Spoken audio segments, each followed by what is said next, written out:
பண்ணுவோம். பில்டிங் கட்டிட்டு இருக்கீங்க, வீட்டுக்குள்ளே உள்ளே போயிட்டீங்க, அப்போ நம்ம எடுத்து பண்ணிக்கலாம். அது வந்து ஹைட் பண்ணி நம்மளால் பண்ண முடியும். ஸோ அதனால் நீங்கள் பயப்பட வேண்டாம்.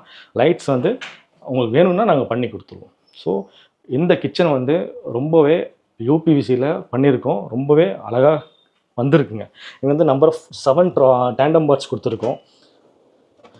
1 2 3 ஒரு கட்லரி, ஒரு ஆயில் புல்லோட்டு,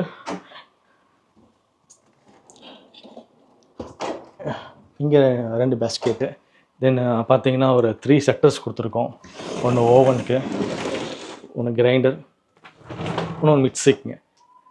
ஏன்னா ஓப்பனாக இருந்துச்சுன்னா டஸ்ட்டு ஃபார்ம் ஆகும், க்ளீனிங் பண்ணுறதுக்கு கொஞ்சம் கஷ்டமாக இருக்கும், உங்களுக்கு அதே வேலையாக இருக்கும். ஸோ அதனால தான் இந்த மாதிரி க்ளோஸு செட்டர்ஸ் நம்ம போட்டோம்னா ரொம்ப ஈஸியாக இருக்கும், க்ளீன் பண்ணுறதுக்கும் ஈஸியாக இருக்கும், பார்க்குறக்கு விசிபிளுக்கும் நல்லா இருக்குங்க. எந்த மாதிரி கிச்சனாக இருந்தாலுமே நம்ம அழகாக